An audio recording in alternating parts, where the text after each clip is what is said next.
میں آپ کو ایک تلخ حقیقت کی طرف متوجہ کرتا ہوں، اور یہ معلوم ہونا چاہیے، سب دنیا کو معلوم ہونا چاہیے کہ یہ ایسا کیوں ہو رہا ہے۔ اس میٹرک کی اسلامیات کی کتاب تیار ہوئی ہے، اس کو فائنل نہیں کیا ابھی۔ یہ میں اس لیے بیان کر رہا ہوں تاکہ سب کو پتہ چلے، جہاں جہاں تک آپ کا کوئی اثر رسوخ ہے اس کو استعمال کریں، اور ان ناکام کوششوں کو ناکام بنا دیں۔ انشاءاللہ یہ ناکام کوشش ہوگی، اور ہم سب کوشش کریں گے تو اس کی ناکامی یقینی ہو جائے گی۔ میٹرک کی اسلامیات وہ نظر ثانی کے لیے میرے پاس آئی، اس کے اندر رسول خدا صلی اللہ علیہ وسلم کی رحلت، وفات یا وصال کا تذکرہ ہے، اور لکھا ہے، ظاہر ہے رسول خدا پوری امت کے لیے آپ نے تکلیفیں اٹھائی ہیں۔ ما اوذی نبی مثل ما اوذیت، جتنی اذیتیں مجھے دی گئی ہیں کسی نبی کو اتنی اذیتیں نہیں دی گئی ہیں، اور یہ لوگوں کو گمراہ دیکھ کے اتنا آپ کو صدمہ ہوتا تھا۔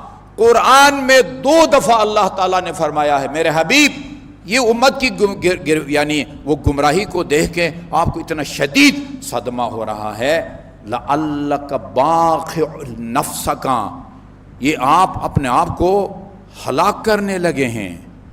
طٰہٰ مَا أَنزَلْنَا عَلَيْكَ الْقُرْآنَ لِتَشْقَىٰ، یہ قرآن ہم نے تجھ پر اس لیے نہیں اتارا کہ آپ اتنی مشقتیں کریں، آپ کا کام لوگوں تک پیغام پہنچانا ہے، لوگوں کو ڈرانا ہے۔ جو ڈرتا ہے وہ ڈرے، جو نہیں، آپ کو اتنا فکر مند ہونے کی ضرورت نہیں ہے۔ سب امت کے ایک ایک فرد کے لیے آپ شفیق تھے، آپ کا سایہ جب اٹھا ہوگا، آپ کا سایہ شفقت امت کا فرد متاثر ہوگا۔ لکھا جب آپ کی رحلت ہوئی ہے تو وہ پورے مدینے پر یا مدینے کے مسلمانوں پر غم کا یا غموں کا ایک پہاڑ ٹوٹا۔ اس کے بعد جو بات لکھی ہے ہماری فہم سے بالاتر ہے، لکھنے والے کی انتہائی منفی اور گندی سوچ کی عکاسی کرتا ہے۔ وہ کہتے ہیں جو سب سے زیادہ غمزدہ تھے یا متاثر وہ حضرت عمر ابن خطاب تھے۔ اچھا بھئی غمزدہ ہوں گے، رسول خدا جیسے شفیق رسول کا سایہ اٹھا ہے، تو جہاں پورے مدینے کے اوپر غموں کا ایک پہاڑ ٹوٹا ہے، آپ غمزدہ ہوئے ہوں گے، باقی اصحاب بھی غمزدہ ہوئے ہوں گے۔ میں نے لکھ کے بھیجا ہے ان کو، NCC والوں کو لکھ کے بھیجا ہے۔ یہ کس طرح کا لکھنے والا بندہ ہے یہ؟ اس کے دل میں رحم نام کی کوئی چیز نہیں ہے، اس کو یہ نہیں پتا کہ رسول خدا کی ایک بیٹی بھی تھی جس کا نام فاطمہ الزہرا تھا۔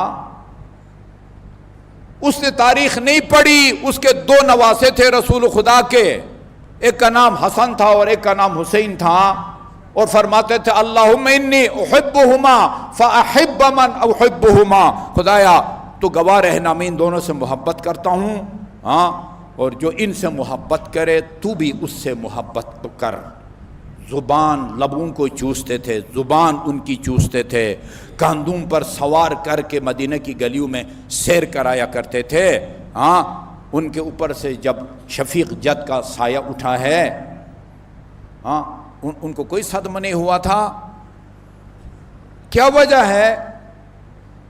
کسی کے غمزدہ ہونے کی ہم نفی نہیں کرتے، لیکن وجدان ضمیر کو گواہ بنا کے پیش کرو کہ خاتون جنت سے زیادہ کوئی متاثر ہوا تھا رسول خدا کے رحلت کے نتیجے میں۔